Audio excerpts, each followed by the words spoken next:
Assalamualaikum warahmatullahi wabarakatuh. Kembali lagi di channel Berita Mistis. Untuk kisah kali ini masih ada sebuah lanjutan dari kisah dari tulisannya Untung Prasetyo, kisah perjalanan dari Warijan. Sebelum kita lanjut ke ceritanya, tekan dulu tombol like video ini dan jangan lupa tekan juga tombol subscribe channel ini. Nyalakan juga lonceng notifikasinya agar tidak ketinggalan cerita-cerita lainnya. Dan buat teman-teman yang pengen belanja-belanja, nanti silahkan saja klik etalase yang ada di pojok kiri bawah. Atau teman-teman bisa kunjungi link pembelian yang ada di kolom deskripsi. Dan seperti apa untuk kelanjutan dari kisah ini? Langsung saja kita masuk ke ceritanya.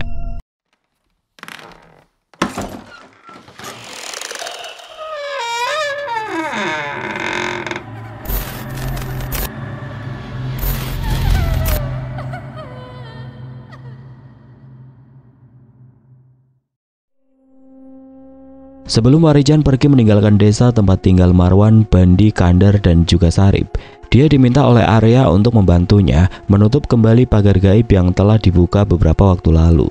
Arya juga menceritakan bagaimana dia akhirnya mau menuruti permintaan Pak Sigit yang dibantu oleh Ki Marta serta beberapa dukun sakti lainnya. Menurut penuturan Arya saat itu, dia tidak punya banyak pilihan selain menuruti apa yang diinginkan oleh Pak Sigit. Walaupun awalnya dia merasa berat dengan pilihannya itu, tapi akhirnya demi menyelamatkan keluarganya yang tersisa, Arya pun membuka pagar gaib yang sudah puluhan bahkan ratusan tahun melindungi desa yang dikelilingi perbukitan yang tinggi menjulang itu. Setelah mendengar penuturan Arya, Warijan hanya bisa mengangguk dengan penuh pemahaman. Ia menyadari betapa besar tekanan yang harus dihadapi oleh Arya kala itu. Membuka pagar gaib bukanlah keputusan yang bisa diambil dengan mudah, apalagi ketika menyangkut keselamatan keluarga yang tersisa. Warijan tahu, pagar gaib yang dimaksud bukan sekedar penghalang fisik, tetapi juga batas yang menjaga keseimbangan antara dunia manusia dan dunia gaib. Kini pagar itu telah dirusak dan hampir saja membawa kehancuran bersamaan dengan teror yang tidak diinginkan oleh siapapun. Arya yang tahu banyak tentang sejarah desa itu memang sengaja disingkirkan oleh Pak Sigit dan kroni-kroninya karena selain menjadi pewaris dari seluruh ilmu sang kakek yang menjadi juru kunci desa tersebut, Arya yang seharusnya sudah menggantikan sang kakek sejak beliau meninggal itu mengetahui harta terpendam yang ada di desanya itu.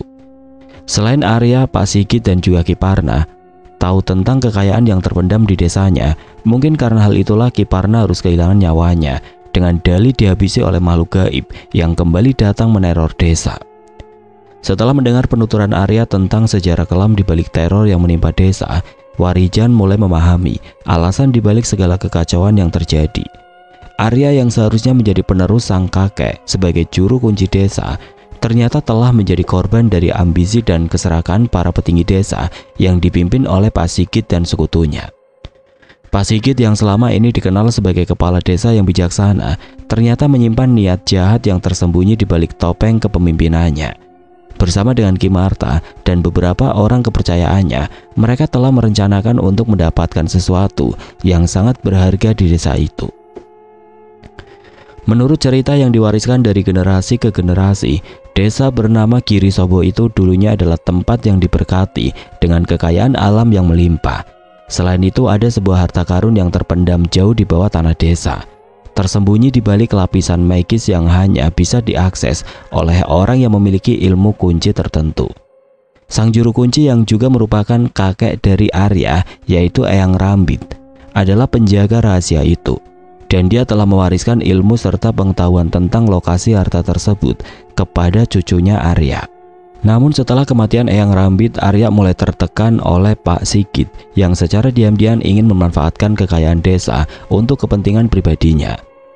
Pak Sigit tahu bahwa selama Arya masih hidup dan memiliki ilmu dari kakeknya, rencana mereka untuk menguasai kekayaan terpendam itu tidak akan berjalan mulus. Oleh sebab itu, Arya disingkirkan secara halus dengan berbagai ancaman dan intimidasi yang memaksa pemuda itu untuk meninggalkan desa dan hidup di kota bersama ibu dan adiknya. Ki Parna yang awalnya merupakan sekutu Pak Sigit kemudian berubah pikiran setelah menyadari bahwa niat mereka telah membawa petaka bagi desa. Dia ingin keluar dari lingkaran setan itu, namun sayangnya pengetahuannya tentang rahasia harta karun tersebut membuat nyawanya menjadi target. Untuk menutupi jejak mereka, Pak Sigit memanfaatkan teror makhluk gaib sebagai dalih untuk menyingkirkan Ki Parna dan membuat seolah-olah kematiannya adalah bagian dari kutukan gaib yang menghantui desa. Kini setelah kebenaran terungkap, Warijan menyadari bahwa tugasnya belum selesai. Tidak hanya menutup kembali pagar gaib yang telah dibuka, tetapi dia juga akan membantu Arya memulihkan kehormatan keluarganya dan menggali lebih dalam tentang misteri harta terpendam itu, sekaligus membersihkan desa dari kejahatan yang telah merajalela. Walau Pak Sigit telah tiada, tapi aku yakin jika masih ada orang yang mengetahui tentang warisan leluhur kalian di desa ini, Mas.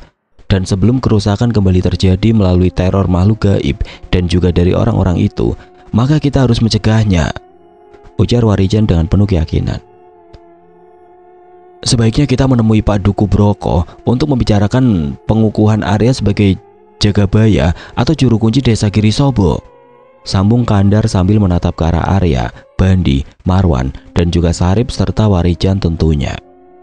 Tapi kita juga harus berhati-hati Mas Kandar, karena kita tidak tahu siapa saja sekutu dari mendiang Pak Sigit selain Ki Marna, Ki Parna, serta 2 orang perangkat desa bernama Pak Mudi dan Pak Jarot, balas Bandi yang selalu berpikir sangat hati-hati. Satu hal yang terpenting adalah saya harus menutup semua titik yang menjadi pagar gaib desa ini. Setelah itu baru kita urus yang lainnya, ujar Arya yang langsung disetujui oleh semua orang yang ada di rumah Marwan kala itu. Malam itu di bawah langit yang mulai gelap, Warijan dan Arya yang juga ditemani oleh Marwan, Bandi, Kandar, serta Sarip bersiap untuk memulihkan pagar gaib yang telah terbuka. Mereka berjalan menuju tempat di mana ritual pembukaan pagar gaib dilakukan. Lokasinya terletak di sebuah bukit yang paling tinggi di desa tersebut. Bukit yang dikelilingi oleh pepohonan yang rimbun dan aliran sungai kecil itu seakan menjadi pusat dari 4 titik pagar gaib di desa Girisobo. Malam itu begitu sunyi, hanya suara binatang malam yang menemani langkah mereka. Warijan, Arya, Marwan, Bandi, Kandar, dan Sarip bergerak dalam barisan, menyusuri jalan setapak yang menanjak menuju bukit tertinggi di desa Girisobo. Udara terasa semakin dingin seiring dengan semakin tingginya mereka mendaki.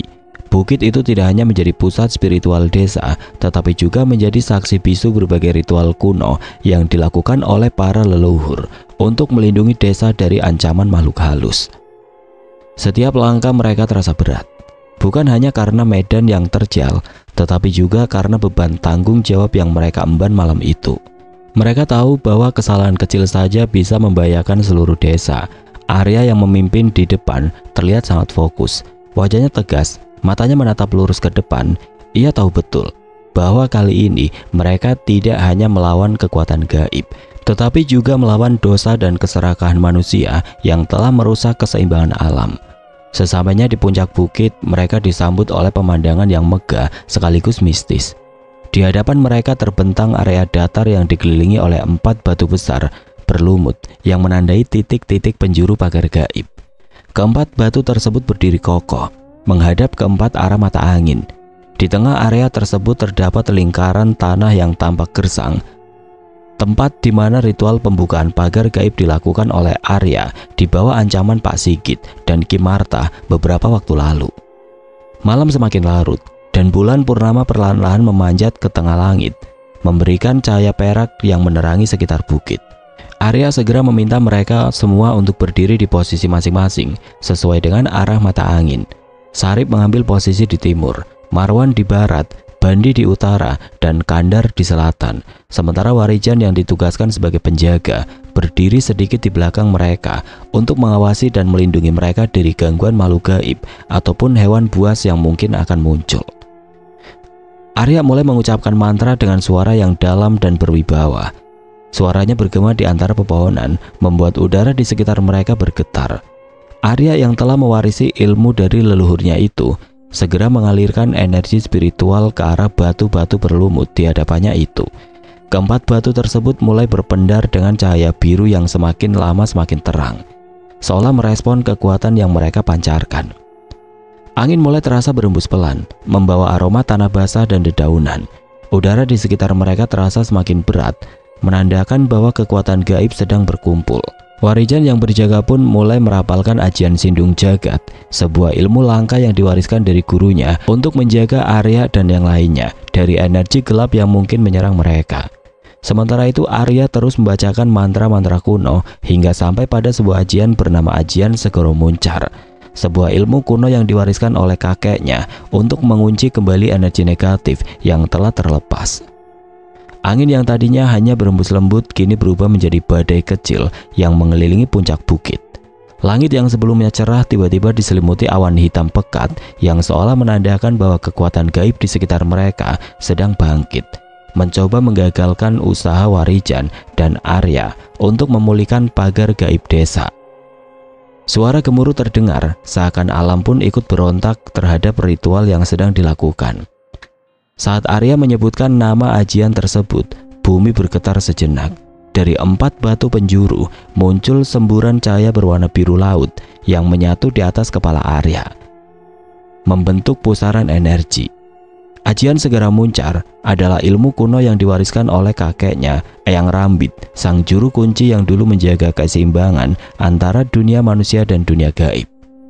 Ajian ini dirancang untuk menyegel kembali semua celah yang terbuka di antara dua dunia, menutup portal yang telah dibuka oleh Pak Sigit dan para sekutunya. Cahaya biru dari pusaran energi itu semakin membesar, memancar ke segala arah, menyapu bersih energi negatif yang berkumpul di sekitar mereka. Angin yang tadinya berembus kencang mulai mereda, digantikan oleh keheningan yang menenangkan. Arya terus fokus pada ritualnya, meski tubuhnya sudah mulai gemetar karena kelelahan. Tidak lama kemudian satu persatu dari batu yang menjadi titik gerbang gaib itu mulai mengeluarkan suara gemuruh. Begitu suara gemuruh itu terdengar, getaran halus menjalar melalui tanah di sekitar mereka, seolah-olah ada kekuatan besar yang sedang berusaha untuk keluar, namun justru tertahan oleh segel yang baru saja Arya aktifkan. Cahaya biru yang tadi menyelimuti puncak bukit memudar perlahan, menyisakan keheningan yang nyaris mistis. Sarip yang berdiri di depan salah satu batu itu tampak pucat pasi. Matanya melebar, tubuhnya gemetar, dan tangannya mencengkram kayu yang dijadikannya tongkat sejak awal dia mendaki. Ia merasa seolah ada mata yang tidak terlihat mengawasinya dari dalam batu tersebut, dan hal itu pun membuat bulu kuduknya meremang. Namun ketika Arya tersenyum ke arahnya, memberikan anggukan penuh keyakinan, rasa takut yang melandainya perlahan mereda. Arya tahu bahwa suara gemuruh itu adalah tanda baik yang menandakan jika gerbang gaib yang telah terbuka kini perlahan tertutup kembali. Ini adalah penanda bahwa desa Girisobo akan kembali terlindungi dari pengaruh jahat yang bisa masuk melalui portal dimensi itu. Namun dia juga paham bahwa proses penutupan gerbang tidak selalu mulus. Selalu ada kemungkinan kekuatan jahat yang terakhir akan mencoba merangsek keluar sebelum portal itu benar-benar tertutup rapat. Warijan sendiri tetap waspada, energi dari ajian Sindung Jagat masih melingkupi tubuhnya, dan juga Sarip, Bandi, Kadar, dan Marwan. Dia terus siaga untuk menghadapi serangan yang mungkin akan datang dari makhluk gaib yang mungkin masih tersisa. Ketika gemuruh semakin mereda, cahaya dari batu itu berubah menjadi kilatan-kilatan kecil seperti serpihan bintang yang berjatuhan. Batu yang berada di hadapan Sarip tersebut perlahan berhenti bergetar dan suasana di puncak bukit menjadi tenang kembali. Sarip pun menghela nafas panjang, merasa beban berat yang menghimpit dadanya perlahan-lahan menghilang. Ketika batu di arah timur telah kembali menjadi seperti semula, suasana di puncak bukit terasa sedikit lebih tenang. Namun ketenangan itu tidak bertahan lama, karena batu yang berada di arah barat, tepat di hadapan Marwan, mulai menunjukkan tanda-tanda aktivitasnya. Suara gemuruh yang sebelumnya terdengar dari batu timur kini bergema lagi. Kali ini lebih dalam dan berat, seolah ada kekuatan yang lebih besar sedang mencoba melepaskan diri. Marwan merasa getaran halus di bawah kakinya, seakan tanah di sekitarnya sedang bergerak. Dia menggenggam lebih erat kepalan kedua tangannya, seraya bersiap menghadapi apapun yang mungkin keluar dari batu tersebut. Warijan yang berdiri sedikit lebih jauh bisa merasakan perbedaan energi yang terpancar dari batu yang berada di arah barat itu. Ia pun memperkuat ajian Sindung Jagat yang membentuk perisai lebih kuat Arya dan yang lainnya. Dia harus bisa memastikan jika tidak ada kekuatan jahat yang bisa menembus perlindungan mereka. Tidak lama kemudian tiba-tiba saja muncul kilatan cahaya merah yang menusuk kegelapan malam. Suara gemuruh pun semakin keras terdengar hingga membuat dedaunan di sekitarnya bergetar hebat. Marwan yang berada paling dekat dengan batu yang memendarkan cahaya kemerahan itu berusaha menahan rasa takutnya, namun matanya tetap fokus pada batu itu. Arya menyadari jika situasi semakin genting, segera melapalkan ajian Segara Muncar dengan lebih kuat. Mantra itu kini mengalir seperti pusaran angin di sekitarnya, membentuk lingkaran pelindung yang semakin memperkuat segel gaib yang sedang coba ia pulihkan. Saat suara gemuruh mencapai puncaknya, sebuah sosok hitam mulai terlihat dari dalam batu. Makhluk itu tampak ingin menggagalkan usaha Arya dalam menutup celah dari pagar gaib di desanya. Makhluk gaib yang tubuhnya diselimuti oleh asap tebal yang berbau anyir itu menatap tajam ke arah Arya. Namun, Warijan yang sudah menyadari akan bahaya tidak membuang waktu. Ia segera melepaskan serangan ajian tapak geni yang menghantam langsung ke arah sosok tersebut. Api merah yang dilepaskan Warijan menyelimuti makhluk itu, memaksa sosok hitam tersebut mundur kembali ke dalam batu. Namun makhluk itu tidak menyerah begitu saja. Ia melawan dengan memancarkan sinar hitam yang memantul ke arah Warijan, berusaha mematahkan serangan baliknya. Akan tetapi, dengan kemampuannya Warijan pun terus menyerang, hingga akhirnya dia berhasil melesatkan ajian tapak geni yang mendarat tepat di bagian dada dari sosok tersebut. Sebelum tubuhnya terserap kembali ke dalam batu dan tertarik oleh segel gaib yang kini kembali terkunci rapat, sosok hitam itu mengeluarkan raungan terakhirnya setelah menerima ajian yang mengeluarkan energi panas itu. Setelah itu, batu yang berada di bagian barat itu pun berhenti bergetar, dan perlahan suara gemuruh juga ikut hilang, menyisakan keheningan yang pekat. Marwan menghela nafas lega, keringat membasahi dahinya. Dia tahu apa yang baru saja mereka hadapi bukanlah ancaman terakhir. Namun untuk saat ini, satu lagi titik pagar gaib telah berhasil mereka segel kembali. Mereka semua berdiri sejenak, menikmati ketenangan sesaat sebelum melanjutkan ke titik berikutnya. Arya yang tampak kelelahan tersenyum tipis kepada yang lainnya, seolah mengatakan bahwa perjuangan mereka masih panjang. Warijan memberi isyarat untuk melanjutkan perjalanan ke arah batu selatan, yang menjadi titik ketiga untuk menutup pagar gaib yang melindungi desa Girisobo. Meskipun tubuh mereka mulai lelah, tekad untuk melindungi desa ini tetap membara. Mereka semua tahu, malam ini adalah penentuan nasib bagi desa yang mereka cintai. Sementara itu, Kandar yang berdiri tegap di hadapan batu selatan, tubuhnya terlihat sedikit gemetar meskipun ia berusaha keras menenangkan diri. Pikirannya masih dipenuhi oleh bayangan sosok hitam menakutkan yang baru saja mereka hadapi dari batu barat. Namun ia tahu bahwa tidak ada pilihan selain maju. Desa Girisobo bergantung pada keberanian mereka malam ini. Kandar terus menguatkan hatinya dan berusaha untuk membuang jauh rasa takutnya. Tidak lama setelah suasana hening, suara gemuruh pun mulai terdengar dari batu yang ada di hadapan Kandar. Selain itu, angin pun mulai berhembus kencang di sekitar mereka, yang membuat suasana mulai mencekam. Suara gemuruh yang datang dari batu di hadapannya semakin keras, menggema di seluruh bukit. Getaran dari dalam tanah terasa semakin kuat, membuat batu-batu kecil di sekitar mereka berguling dan daun-daun kering berterbangan di udara. Angin yang tadinya sepoi-sepoi kini berubah menjadi badai yang berputar-putar, menciptakan pusaran yang semakin mempertegas suasana mencekam. Warijan yang berdiri beberapa meter di belakang Kandar kembali memperkuat ajian Sindung Jagat untuk menangkis energi gelap yang mulai memasuki udara sekitar mereka.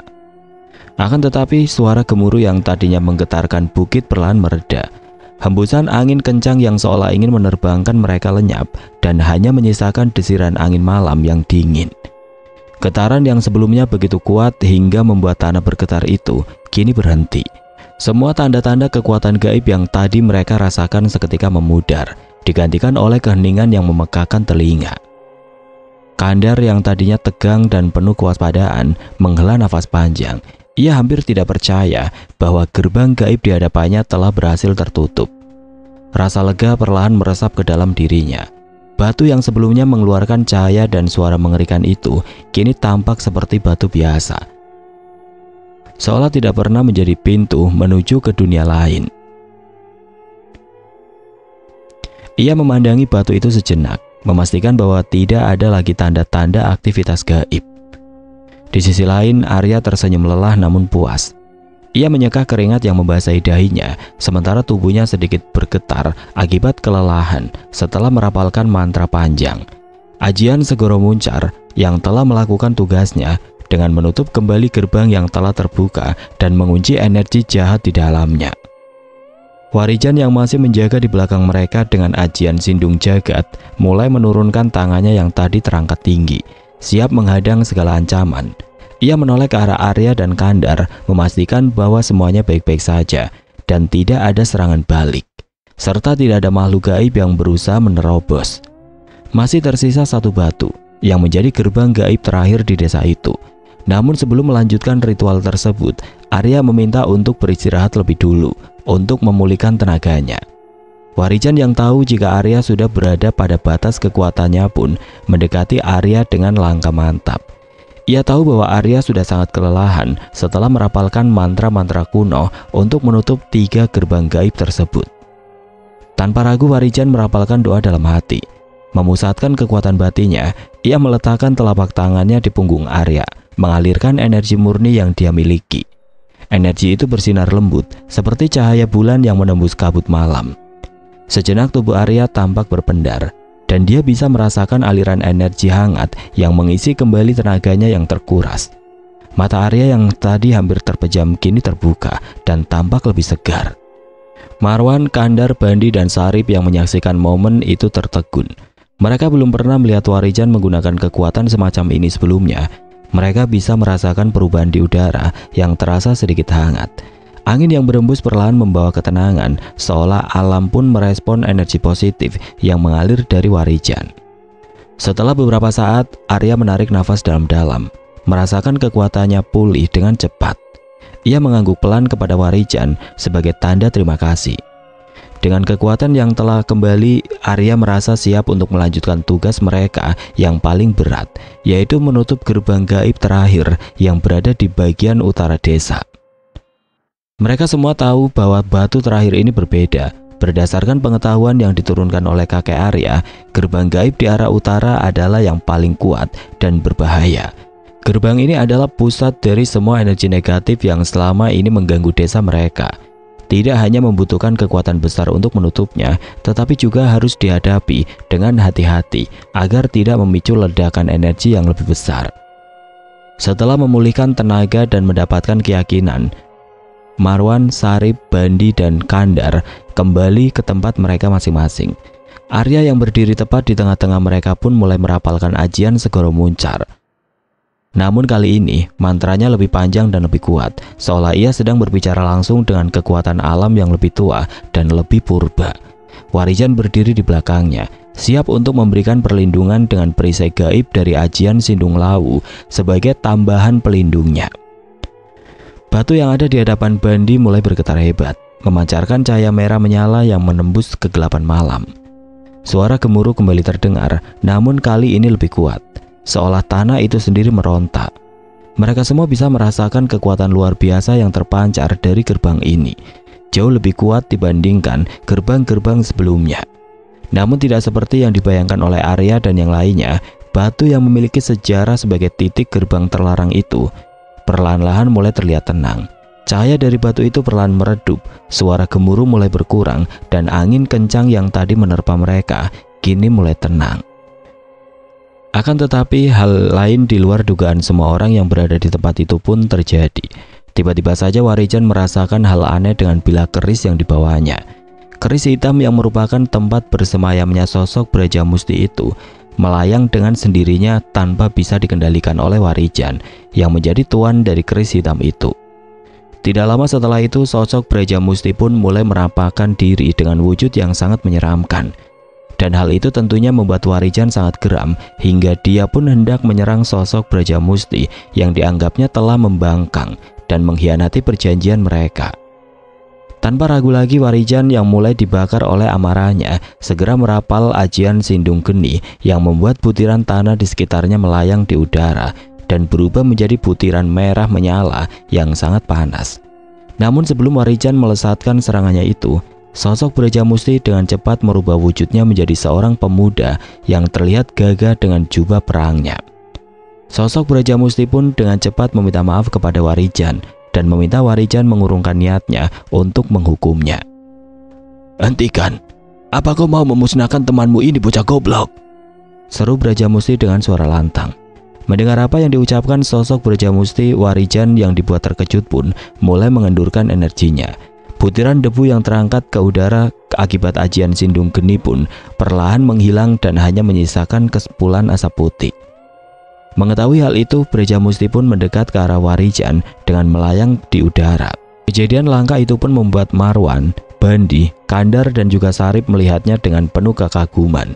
Sementara itu Arya yang tahu jika sosok itu adalah sosok yang bersekutu dengan Pak Sigit serta kroni-kroninya terlihat terus waspada. "Tidak apa Arya, dia kini berada di pihak kita. Aku telah berhasil menaklukkannya dan kini dia akan mematuhi apa yang aku minta," ujar Warijan dengan tenang kepada Arya. "Dasar bocah ingusan, apa kau masih meragukan kesetiaanku?"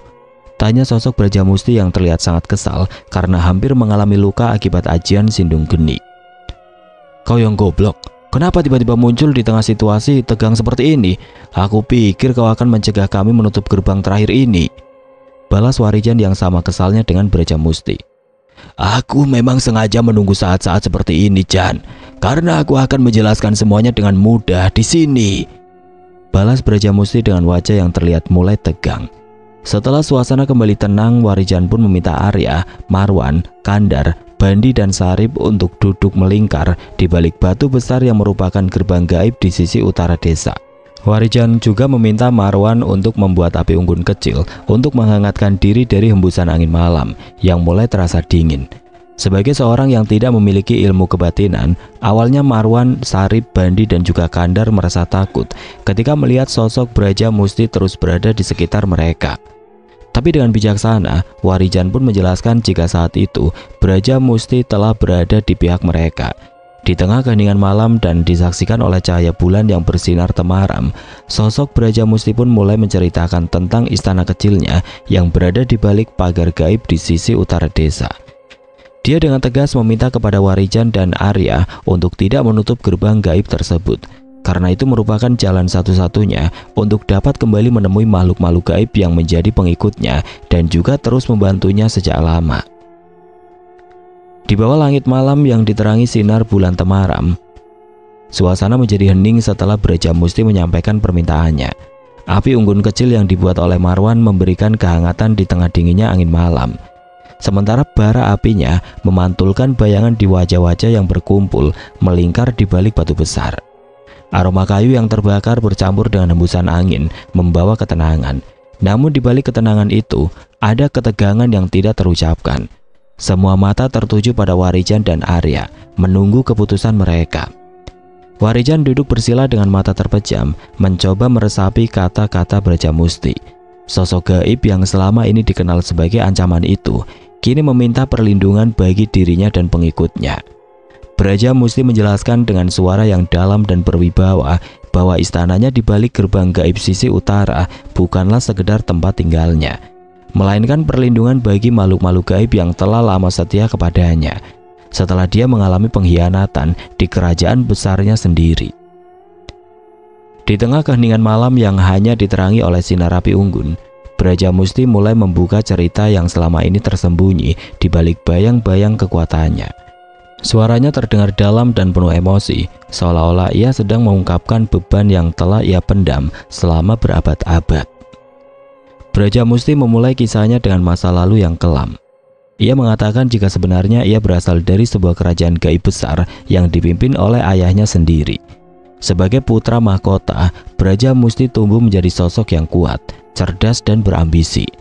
Namun ambisinya disalahartikan oleh makhluk-makhluk gaib lain di sekitarnya. Seiring waktu, desas-desus pun mulai menyebar bahwa Brajamusti ingin merebut tahta ayahnya. Kabar ini diperkuat oleh para penasihat dan pengawal kerajaan yang berkhianat, yang merasa terancam oleh kekuatan dan pengaruh Brajamusti. Brajamusti menjelaskan bahwa tuduhan itu hanyalah fitnah yang dirancang oleh para pengkhianat yang ingin menggulingkan ayahnya dan mengambil alih kerajaan. Mereka memanipulasi ayahnya, membuatnya percaya bahwa Brajamusti adalah ancaman terbesar bagi kerajaannya. Ketika fitnah itu semakin menyebar, Brajamusti dijebak dalam sebuah siasat yang membuatnya tampak seperti pengkhianat sejati. Puncaknya adalah ketika sekelompok makhluk gaib yang setia pada kerajaan dikirim untuk menangkap dan menghancurkan Brajamusti. Mereka adalah kaki tangan para pengkhianat yang ingin memastikan bahwa Brajamusti tidak akan pernah kembali untuk menuntut haknya. Merasa dikhianati oleh kerajaannya sendiri, Brajamusti terpaksa melarikan diri bersama makhluk-makhluk gaib yang masih setia kepadanya. Dan sebelum dapat pergi, mereka pun harus bertarung mati-matian. Namun jumlah musuh yang terlalu banyak memaksa mereka untuk mundur. Dalam pelariannya, Brajamusti dan pengikutnya menemukan tempat persembunyian di sisi utara desa Girisobo. Tepat di lokasi pohon keramat yang dipercaya memiliki energi luar biasa. Pohon itu menjadi pusat kekuatan baru bagi Brajamusti dan memungkinkan dia untuk membangun kerajaan kecil yang tersembunyi dari ancaman luar. Tempat itu bukan hanya perlindungan, tetapi juga menjadi benteng terakhir bagi Brajamusti dan para pengikutnya. Brajamusti menegaskan bahwa dia tidak pernah berkhianat menyakiti manusia. Kehadirannya di desa ini adalah untuk menjaga keseimbangan antara dunia gaib dan dunia manusia, serta melindungi para pengikutnya dari ancaman para pemburu yang masih mengejarnya hingga saat ini. Ia mengungkapkan bahwa selama berpuluh-puluh tahun, ia telah berusaha membangun kembali kekuatannya, hingga dia didatangi oleh Ki Marta yang menjadi jembatan Pak Sigit dalam persekutuan yang menghasilkan teror bagi warga desa Girisobo. Saat Brajamusti menyelesaikan ceritanya, suasana di sekitar api unggun berubah menjadi hening. Marwan, Kandar, Bandi, Sarip, dan Arya yang mendengarkan dengan seksama mulai memahami bahwa sosok yang selama ini mereka anggap sebagai ancaman sebenarnya adalah korban dari konspirasi yang kejam. Mereka bisa merasakan kepedihan dan kesepian yang dialami Brajamusti yang selama hidup terasing dari dunianya sendiri. Maafkan aku jika aku telah menuruti kemauan orang-orang itu, dan maafkan aku yang mengambil korban-korban nyawa manusia tidak berdosa demi mendapatkan kekuatan baru untuk dapat merebut kembali kerajaan ayahku itu. Sebagai orang yang menjadi korban atas kejahatan yang dilakukan oleh Brajamusti, Kandar dan Bandi tentunya merasa sangat marah. Akan tetapi mereka juga telah mengikhlaskan yang telah terjadi. Terlebih lagi semua penyebab terjadinya kekacauan di desanya yang merenggut nyawa dari anak mereka itu telah tewas dalam tragedi beberapa malam lalu. Arya yang masih terduduk dengan nafas yang sedikit berat merenungkan permintaan Brajamusti. Ia menyadari bahwa keputusan ini tidak hanya berdampak pada manusia, tetapi juga pada dunia gaib yang memiliki sejarah panjang dengan desanya. Warijan membuka matanya memandang Brajamusti dengan tatapan penuh pertimbangan. Dia tahu bahwa Brajamusti memiliki kekuatan yang luar biasa, namun dia juga tahu bahwa Brajamusti telah menunjukkan kesetiaan kepada mereka selama pertempuran melawan Pak Sigit dan Ki Marta. Setelah merenung beberapa saat, Warijan bangkit dan berdiri di depan mereka semua, termasuk Brajamusti. Ia memahami bahwa keputusan ini tidak bisa diambil secara sepihak. Marwan, Kandar, Bandi, dan Sarip yang tidak memiliki kemampuan kebatinan tetap memiliki hak untuk mengetahui apa yang sedang mereka hadapi dan memberikan pendapat mereka. Apakah kau bisa menjamin jika desa ini akan aman dari serangan makhluk gaib lainnya? Tanya Arya kepada Brajamusti. Bagaimana jika makhluk-makhluk yang memburumu itu datang melalui kerajaan kecilmu itu dan mengancam keselamatan warga desa? Saat ini aku sudah berada di bawah perintah Warijan dan aku telah berjanji untuk setia kepadanya tanpa imbalan apapun, dan sepertinya Warijan dapat meninggalkanku di sini sebagai penjaga desa ini, balas Brajamusti dengan tenang. Selain itu, aku juga masih dapat memiliki kesempatan mengambil kembali apa yang seharusnya menjadi milikku di kerajaan ayahku. Warijan menatap dalam-dalam ke arah Brajamusti, merenungi kata-kata yang baru saja diucapkan oleh makhluk gaib itu. Sosok Brajamusti yang sebelumnya dianggap sebagai ancaman, kini telah menjadi sosok sahabat yang berharga. Namun Warijan tahu bahwa di balik kesetiaan baru yang ditawarkan Brajamusti, ada tanggung jawab besar yang harus diembannya. Ia memahami bahwa Brajamusti lebih dari sekedar perewangan, tapi dia adalah calon penerus sebuah kerajaan gaib besar yang saat ini mungkin telah jatuh ke tangan para pengkhianat yang telah mengusirnya. Kalau begitu, kembalilah ke alammu Braja. Tapi ingat, jangan pernah kau usik kembali desa ini, ucap Warijan dengan tegas. Walau sebenarnya Warijan sedikit menyesali keputusannya itu, tapi demi keselamatan desa dan juga keselamatan kerajaan kecil milik Brajamusti, akhirnya Warijan pun memilih untuk membebaskan sosok makhluk gaib yang telah menjadi perewangannya itu. Keputusan Warijan untuk melepaskan Brajamusti bukan hal yang mudah. Di dalam hatinya tersimpan keraguan yang menyelinap pelan-pelan, menciptakan konflik batin yang sulit ia abaikan. Di malam yang hening, di bawah purnama yang menggantung redup di langit Girisobo, Warijan menatap Brajamusti yang berdiri dengan tegap. Ada sorot mata tajam yang penuh rasa hormat, tetapi juga kesedihan yang tidak terucapkan. Warijan sadar bahwa ia tidak memiliki hak untuk mengekang Brajamusti di dunia manusia, apalagi memaksanya menjadi perewangannya seumur hidup. Maka, dengan hati yang berat Warijan memilih untuk membebaskannya. Akan tetapi sebelum sosok Brajamusti pergi, tiba-tiba saja Warijan, Arya, dan semua yang berada di tempat itu melihat cahaya api dari bawah bukit tempat mereka berada. Cahaya yang terlihat seperti obor itu datang perlahan ke arah mereka. Sosok Brajamusti yang ingin pergi pun menahan langkahnya untuk segera kembali ke sisi utara desa. Dia seperti merasakan sebuah energi besar yang menahannya untuk pergi. Tidak lama berselang, sosok yang sangat dikenali oleh Warijan pun tersenyum ke arahnya dan mengucap salam.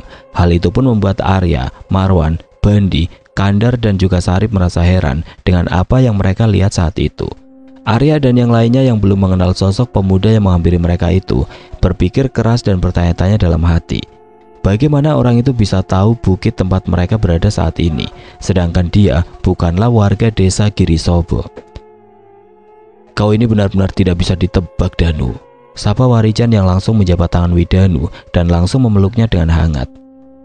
Aku merasa kebimbangan hati sampean, Mas, dan aku berpikir apa yang sampean putuskan saat ini kurang tepat, balas Widanu yang membuat Warijan terkejut mendengarnya. Aku tidak ingin Brajamusti kehilangan kesempatan untuk merebut kembali apa yang seharusnya menjadi miliknya, Danu, dan aku rasa aku harus membebaskannya saat ini agar dia bisa menjaga kerajaan kecilnya dan juga merebut kerajaan milik ayahnya. Lalu apa mungkin Brajamusti mampu merebut kerajaan yang seharusnya menjadi warisannya, Mas? Tanya Widanu yang membuat Warijan dan Brajamusti tersentak mendengarnya. Aku sendiri tidak tahu, Tuhan, saut Brajamusti dengan tatapan yang menyiratkan kesedihan dan keputusasaan. Itulah sebabnya mengapa aku mengatakan hal ini, karena yang tepat adalah seharusnya Mas Warijan seharusnya membantumu merebut kembali kerajaanmu itu, Braja, balas Widanu yang membuat Warijan terkejut. Aku belum mampu, Danu, sepertinya ragaku belum dapat bertahan lama di alam gaib, jawab Warijan sambil memandang ke arah Brajamusti. Lalu bagaimana kalau aku membantu sampean, Mas? Apakah sampean akan menolaknya juga? Balas Widanu yang seolah memberikan secerca harapan bagi Brajamusti. Sepertinya jika bersamamu aku yakin mampu, Danu, balas Warijan sambil tersenyum. Seketika itu juga suasana haru pun kembali berganti dengan sebuah harapan baru. Brajamusti yang seharusnya kembali sendiri ke kerajaan kecilnya yang berada di balik pohon keramat desa, kini memiliki asa untuk dapat kembali ke kerajaan milik ayahnya dengan bantuan Warijan dan Widanu. Setelah perbincangan singkat itu, Widanu pun meminta Warijan untuk menancapkan bilah keris yang menjadi tempat bersemayamnya Brajamusti. Setelah itu Widanu menanamkan sebuah ajian yang menjadi pembatas antara alam gaib dan desa Girisobo. Hal itu sengaja dilakukan agar sosok Brajamusti dapat leluasa kembali ke kerajaan kecilnya. Dan di sisi lain, pembatas itu akan menahan sosok makhluk gaib lain keluar masuk ke desa tersebut. Warijan dengan penuh keyakinan mengambil keris tersebut dan menancapkannya tepat di tengah lingkaran batu besar yang menjadi pusat dari energi gaib desa. Begitu ujung keris menusuk tanah, aura yang kuat terpancar, membentuk getaran yang terasa hingga ke kaki bukit. Getaran itu tidak hanya mengguncang tanah, tetapi juga seolah-olah mengirimkan sinyal kepada semua makhluk gaib di sekitarnya. Widanu yang terlihat terus tenang, segera mulai merapalkan ajian Pancawara yang dimilikinya. Dengan tangan terangkat dan mata terpejam, Widanu mengeluarkan ajian yang sangat langka itu, yang bertujuan untuk menutup kembali gerbang antara alam gaib dan dunia manusia. Aura dari wajah Widanu pun seketika berubah menjadi cahaya keemasan yang memancar kuat, melingkupi keris yang tertancap di tanah. Cahaya itu kemudian menyebar, membentuk kubah pelindung yang tidak kasat mata di sekitar desa Girisobo. Pembatas ini tidak hanya berfungsi untuk mengunci gerbang gaib agar tidak bisa diakses oleh makhluk luar, tetapi juga memberikan jalan khusus bagi Brajamusti kembali ke kerajaan kecil mereka tanpa menimbulkan gangguan bagi penduduk desa. Widanu perlahan membuka matanya, sementara Warijan menatap Arya dengan rasa hormat yang sangat mendalam. Brajamusti yang berada di sisi lain tampak tersenyum tipis, meskipun ia kini terikat oleh batasan baru yang diciptakan oleh Widanu. Tapi ia merasa lega karena tidak harus meninggalkan kerajaan kecilnya dan para pengikutnya. Dengan gerbang gaib yang tertutup rapat namun tetap memberikan akses terbatas, ia dapat keluar masuk dengan mudah kapanpun dia mau. Suasana di bukit itu berubah menjadi tenang dan damai. Marwan, Kandar, Bandi, dan Sarip yang sejak tadi menyaksikan ritual tersebut dengan penuh kekaguman, kini merasa lega bahwa semua telah berakhir dengan baik. Desa Girisobo kini terlindungi oleh kekuatan yang lebih besar dari sebelumnya, dan para penduduknya pun bisa kembali hidup dengan tenang tanpa rasa takut akan ancaman makhluk gaib. Sekarang bagaimana, Nu? Tanya Warijan yang sepertinya tidak sabar untuk segera membantu Brajamusti kembali ke kerajaan gaib milik ayahnya itu. Kalau sampean siap ya kita pergi, Mas.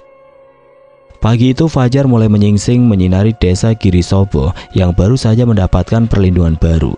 Desa itu kini siap menjalani hari-hari yang lebih damai dan terlindungi dari ancaman makhluk gaib yang berniat jahat. Warijan pun berpamitan kepada Arya, Marwan, Kandar, dan Bandi serta Sarip. Dia berjanji akan kembali lagi ke desa mereka dan melanjutkan kembali laku lampahnya. Tapi saat ini dia ingin membantu Brajamusti terlebih dahulu bersama Widanu. Arya, Marwan, Kandar, Bandi, dan Sari pun melepas kepergian Warijan dan Widanu dengan penuh rasa haru. Ribuan ungkapan rasa terima kasih pun mengiringi langkahnya menuju ke arah lembah tempat pohon keramat berada. Setelah pandangan mata mereka tidak lagi melihat keduanya, Arya, Marwan, Kandar, dan Bandi serta Sari pun kembali ke desanya. Tugas berat masih menanti mereka tentunya. Setelah mereka berhasil mengembalikan keseimbangan antara dua dunia, kelima pemuda desa itu masih harus mencari sosok pemimpin baru desa tersebut. Selain itu mereka juga harus menjalani ritual pengukuhan Arya sebagai juru kunci yang akan menjaga desa bersama misteri harta terpendam yang ada di dalamnya.